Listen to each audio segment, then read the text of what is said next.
മുതിർന്ന കോൺഗ്രസ് നേതാവ് തെന്നല ബാലകൃഷ്ണപിള്ള അന്തരിച്ചു. അന്ത്യം 95-ാം വയസ്സിലാണ്. തിരുവനന്തപുരത്തെ സ്വകാര്യ ആശുപത്രിയിലായിരുന്നു അന്ത്യം.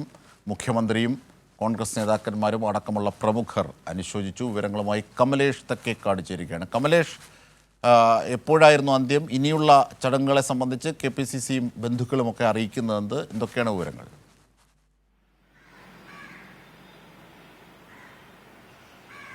ജിംഷാദ്, ഇന്ന് രാവിലെയോടുകൂടിയാണ് അദ്ദേഹത്തിൻ്റെ അന്ത്യം സംഭവിച്ചത്.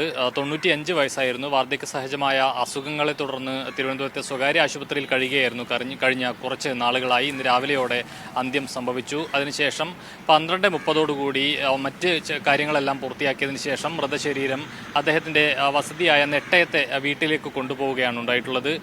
നാളെ രാവിലെ 10:30 വരെ വീട്ടിൽ പൊതുദർശനം ഉണ്ടാകുമെന്നാണ് ഇപ്പോൾ നമുക്ക് അറിയാൻ കഴിഞ്ഞിട്ടുള്ളത്. അതിനുശേഷം KPCCയിൽ മൃതദേഹം എത്തിച്ചതിന് ശേഷം അവിടെയും പൊതുദർശനമുണ്ടാവും. അതിനുശേഷം ഉച്ചതിരിഞ്ഞ് 1:30 തൈക്കാട് ശാന്തി കവാടത്തിൽ ഈ സംസ്കാര ചടങ്ങുകൾ പൂർത്തിയാക്കുക എന്നുള്ളതാണ്.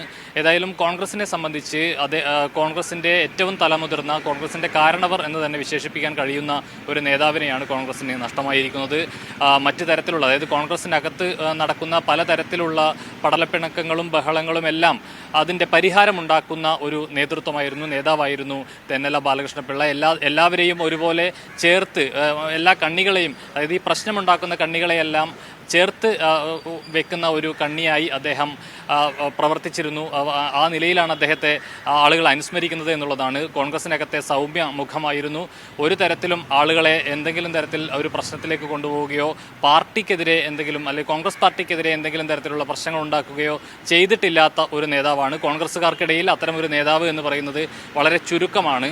അതോടൊപ്പം തന്നെ ഈ തെന്നല ബാലകൃഷ്ണപിള്ളയുടെ ഏറ്റവും വലിയ പ്രത്യേകത എന്ന് പറയുന്നത് അധികാരത്തിന് പിറകെ ഒരു ഘട്ടത്തിലും അദ്ദേഹം പോയിട്ടില്ല എന്നുള്ളതാണ്.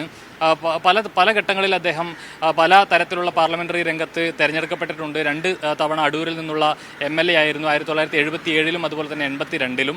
ആ ഘട്ടത്തിൽ തന്നെയും ഏറ്റവും അദ്ദേഹത്തെക്കുറിച്ച് എല്ലാവരും ഓർക്കുന്ന ഒരു കാര്യം എന്ന് പറയുന്നത്, ഈ 82-ൽ MLA ആയി തെരഞ്ഞെടുക്കപ്പെട്ട കാലത്ത് അന്ന് K കരുണാകരനായിരുന്നു മുഖ്യമന്ത്രി.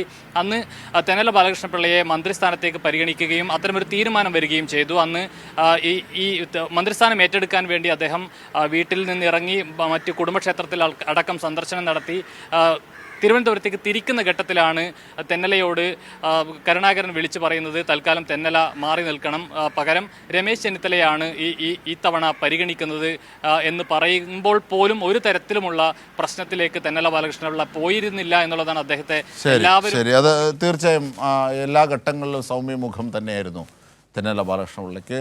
കമലേഷ് തെക്കേക്കാടാണ് വിവരങ്ങൾ, വിശദാംശങ്ങൾ നൽകിയത്.